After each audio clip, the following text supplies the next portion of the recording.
सोचो, अगर तुम्हारी जिंदगी, तुम्हारे फैसले, तुम्हारी यादें सब पहले से लिखी हुई हों और तुम्हें बस ये एहसास दिया गया हो कि तुम आजाद हो। तुम आईने में खुद को देखते हो और कहते हो ये मैं हूं। लेकिन क्या सच में, या ये सिर्फ एक किरदार है जो तुम्हें निभाने दिया गया है? प्राचीन ग्रंथों में इसे माया कहा गया, विज्ञान इसे परसेप्शन कहता है, और शायद सच्चाई इन दोनों से भी ज्यादा डरावनी है। अब जरा अपने शरीर को देखो। तुम्हें लगता है तुम ठोस हो, लेकिन अगर मैं तुम्हें परत दर परत खोलूं, त्वचा हटेगी, मांस दिखेगा, हड्डियां दिखेंगी, फिर कोशिकाएं, फिर अणु, फिर परमाणु। और जब परमाणु टूटता है तो वहां कुछ भी ठोस नहीं बचता, सिर्फ खालीपन।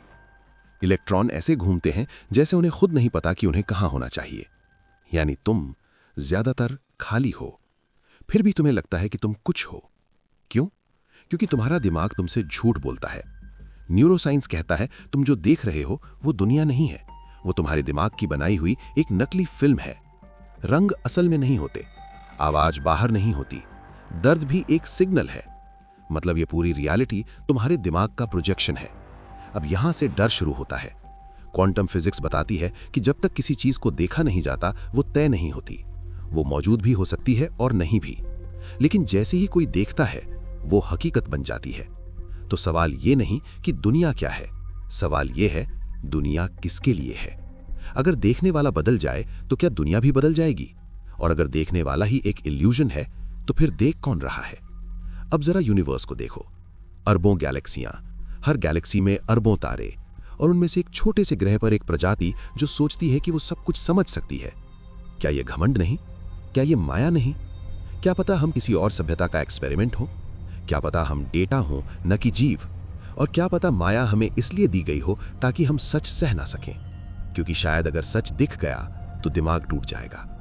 जब तुम माइक्रोस्कोपिक लेवल से भी आगे जाते हो, क्वांटम से भी आगे, तो हर बार कुछ ना कुछ मिलता है, लेकिन एक चीज नहीं मिलती, अंत।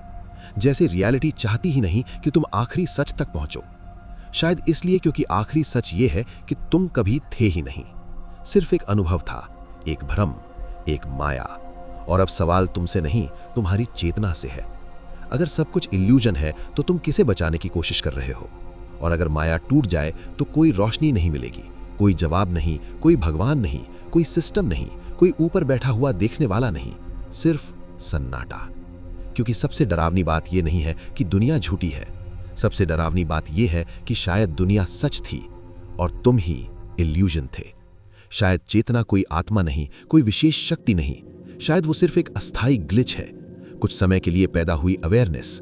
और जैसे ही शरीर खत्म, जैसे ही न्यूरॉन्स की फायरिंग रुकी, सब खत्म। कोई याद नहीं, कोई मैं नहीं, कोई मैंने जिया नहीं। जैसे सोने से पहले आखिरी विचार, और फिर कुछ भी नहीं। अब सोचो, अगर मौत के बाद कुछ नहीं है तो क्या जिंदगी का मतलब खत्म हो जाता है, या फिर मतलब कभी था ही नहीं? शायद माया हमें इसलिए दी गई ताकि हम इस सच्चाई से बच सकें, क्योंकि अगर इंसान हर पल ये जानकर जिए कि अंत में कुछ नहीं बचता, तो शायद कोई भी सुबह उठे ही नहीं। तो माया एक दया है, एक पर्दा, एक झूठ जो जरूरी है। और शायद इस पर्दे के पीछे कोई सच नहीं है, सिर्फ खालीपन।